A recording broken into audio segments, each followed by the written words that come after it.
आप झारखंड में नहीं तालिबान में रह रहे हैं और झारखंड का जो मंत्री है वही कानून है, वही संविधान है, वही पत्रकार को पीट सकता है, सवाल करने से रोक सकता है। तो जब आप पत्रकार होकर के इतने हतोत्साहित हो सकते हैं तो जनता कितनी हतोत्साहित होगी। विरोध केवल फिराया लाल चौक पर आकर के मोमबत्ती दिखा करके समाप्त नहीं होनी चाहिए। इरफान अंसारी के गाड़ी के ऊपर अंडा, टमाटर, जूता फेंका जाना चाहिए। 50 लाख मगही भोजपुरी भाषा भाषी के साथ अन्याय किया है और आने वाला समय में वहां के रहने वाले लोग जो मूलवासी है, खतियानधारी, वो लोग झारखंड मुक्ति मोर्चा, कांग्रेस, आरजेडी के लोग को क्षेत्र में घुसने नहीं देंगे और चुनाव के समय में उनके जनप्रतिनिधि गांव-गांव में जाकर के वोट नहीं मांगने पाएंगे। यह मैं आज 3-3.5 साल पहले आप लोगों को बता दे रहा हूं। आप हमको बाहरी बोल करके संबोधित करते हो। पलामू कभी आप लोग को मैं आमंत्रित करता हूं, आप आइए। हजारों साल पुराना लोगों के पास पसंदा है, खतियानी है, भोजपुरी और मगही बोलते हैं और आप उसको बोलते हो पार्ट ऑफ झारखंड नहीं है। जो हजारीबाग में यहाँ के स्वास्थ्य मंत्री के सामने उनके इशारे पर पत्रकार न्यूज़ 18 के शुभम सोनी को पीटा गया, वो घायल और अस्पताल में है। पार्टी के तमाम वरीय लोग इस पर चिंता जाहिर किए हैं, दुख प्रकट किए हैं, आक्रोश प्रकट किए हैं।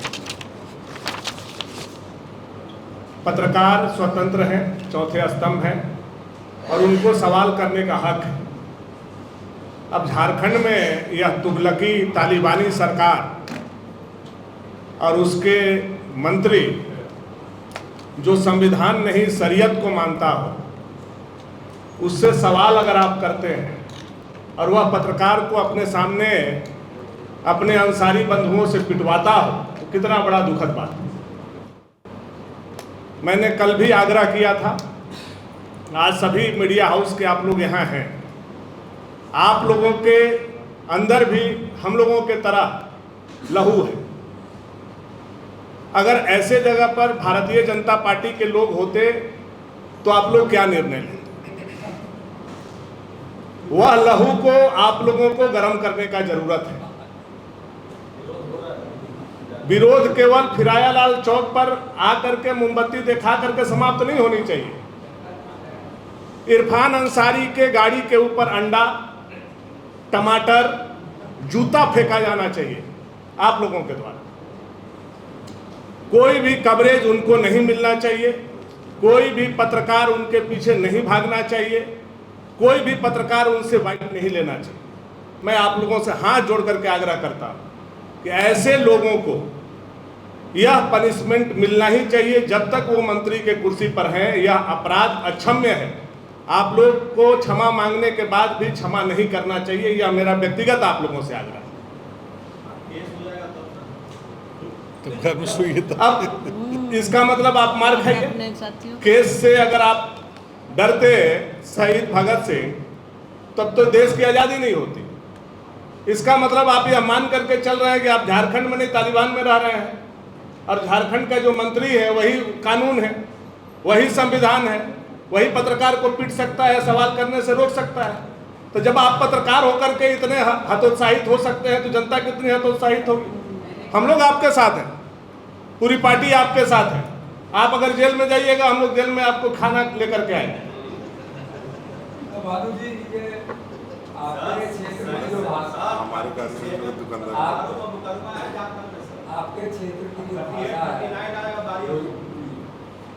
उसको अलग कर दिया गया है, कमेटी बनाने की घोषणा की गई है। पलामू प्रमंडल के साथ हेमंत सोरेन जी ने अन्याय किया है। वहाँ के 50 लाख मगही भोजपुरी भाषा भाषी के साथ अन्याय किया है और आने वाला समय में वहाँ के रहने वाले लोग जो मूलवासी है, खतियानधारी, वो लोग झारखंड मुक्ति मोर्चा, कांग्रेस, आरजेडी के लोग को क्षेत्र में घुसने नहीं देंगे और चुनाव के समय में उनके जनप्रतिनिधि गांव-गांव में जाकर के वोट नहीं मांगने पाएंगे। यह मैं आज 3-3.5 साल पहले आप लोगों को बता दे रहा हूं। इतना आक्रोश है लोगों को। आप हमको बाहरी बोल करके संबोधित करते हो। पलामू कभी आप लोग को मैं आमंत्रित करता हूं, आप आइए। हजारों साल पुराना लोगों के पास पसंदा है, खतियानी है, भोजपुरी और मगही बोलते हैं, और आप उसको बोलते हो पार्ट ऑफ झारखंड नहीं है। वह पार्ट ऑफ झारखंड है और वह मगही भोजपुरी बोलता है। उसी तरह से गोड्डा के लोगों को अंगिका आप छीन रहे हो, उसी तरह से मैथिली बोलने वाले लोग जो यहाँ के मूलवासी हैं उसके भाषा को आप छीन रहे हो। तो वहाँ के लोग लड़ेंगे और यह सरकार को सबक सिखाएंगे।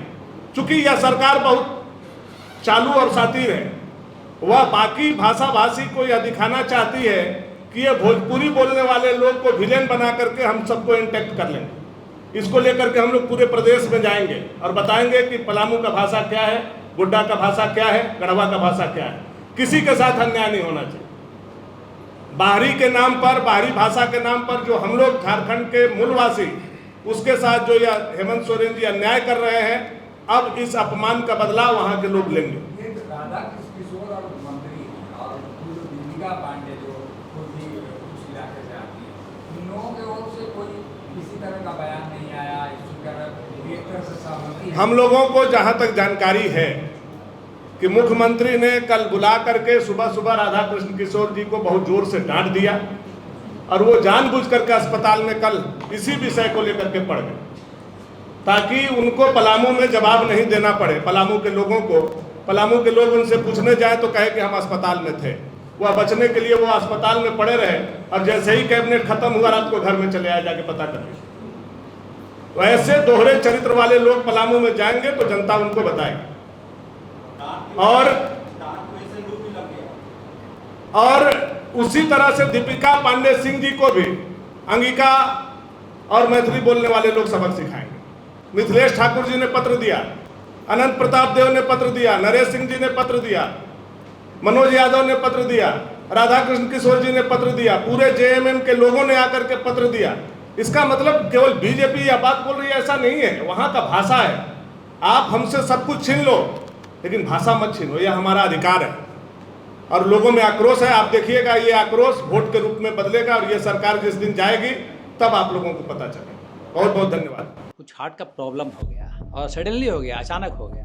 तो Jeevan Jyoti super specialist hospital में एडमिट करके इनका एंजियोग्राफी कराया। एंजियोग्राफी करने के बाद वो अपना रिपोर्ट दिया कि इनका 95% प्लस ब्लॉकेज है, स्टेंट से काम नहीं चलेगा, इनको बाईपास करना ही पड़ेगा। तो कबीर हर्ब है। जब यहाँ पहुँचे फर्स्ट टाइम में इनको दिखाया तो माशाल्लाह रिपोर्ट बहुत बढ़िया है। 1 सप्ताह अंग्रेजी दवा चलाना है, उसके बाद दवाई बंद कर देना है। जहां 27 वर्षों के सफर में 17,000 से भी अधिक छात्रों ने डॉक्टर एवं इंजीनियर बनकर भरे सफलता की ऊंची उड़ान। जहां साधारण छात्र भी झारखंड टॉपर्स बनकर बना रहे इतिहास। दूरदर्शी शिक्षाविद श्री विपिन सिंह के मार्गदर्शन में मेडिकल एवं इंजीनियरिंग के लाखों छात्रों के लिए आशा की किरण के रूप में Goal nation's leading institute. Biome institute NEET की तैयारी के लिए एक भरोसेमंद नाम। यहाँ अनुभवी फैकल्टी, स्मार्ट क्लासरूम और बेहतरीन टीचिंग मेथड से स्टूडेंट्स को मिलती है मजबूत तैयारी। यहाँ हर स्टूडेंट को मिलता है पर्सनल गाइडेंस और डाउट क्लियरिंग का पूरा सपोर्ट। नीट 2027 और 28 के लिए फेज 2 बैच 30 अप्रैल से शुरू हो रहा है। आज ही बायोम इंस्टीट्यूट से जुड़े और अपने डॉक्टर बनने के सपने को दे सही दिशा। बायोम इंस्टीट्यूट सिर्फ मेडिकल प्रिपरेशन का संस्थान।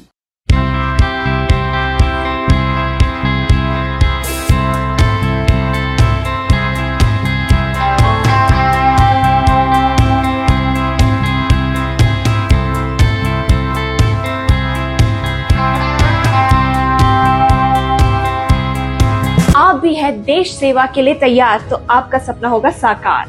10th 12th के बाद एनडीए में जाने का रास्ता रॉ डिफेंस एकेडमी करेगी आसान। और एडमिशन से पहले सभी जरूरी क्राइटेरिया की जांच की जाती है, जैसे height, weight, eye rotation, chest measurement, carrying angle, colour blindness. यहाँ एक्स एंड सर्विंग ऑफिसर्स के गाइडेंस में रेगुलर एसएसबी और वो सब कुछ जो आपके एग्जाम क्रैक करने के लिए जरूरी है। मतलब एडमिशन से पहले ही आपको पता होगा कि कहाँ मेहनत करनी है। तो ज्यादा इंतजार मत कीजिए क्योंकि नए बैच की डेट अनाउंस हो चुकी है और अधिक जानकारी के लिए स्क्रीन पे दिए गए नंबर पर संपर्क करें। प्रतियोगिता परीक्षा की तैयारी का एकमात्र संस्थान NIBM banking, SSC, railway, JPSC परीक्षा की करे तैयारी। जौहरी का भूमिका ये संस्था अदा कर रही है और हीरा चमक रहा है। पूरे NIBM परिवार को मैं तहे दिल से धन्यवाद देती हूँ कि उन्होंने अपने कुम्हार के रोल को बहुत अच्छी तरह से निभाया। मेरा सिलेक्शन IBPS CSA में बैंक ऑफ महाराष्ट्र में हुआ है। करंटली मेरा RRBPO में हुआ है। मेरा सिलेक्शन बैंक ऑफ इंडिया में एज ऑफिसर स्केल 1 हुआ है। मेरा सिलेक्शन इंडियन ओवरसीज बैंक में एज PO हुआ है। NIBM झारखंड का एकमात्र संस्थान। thefollowup.in. Like, share and subscribe. www.thefollowup.in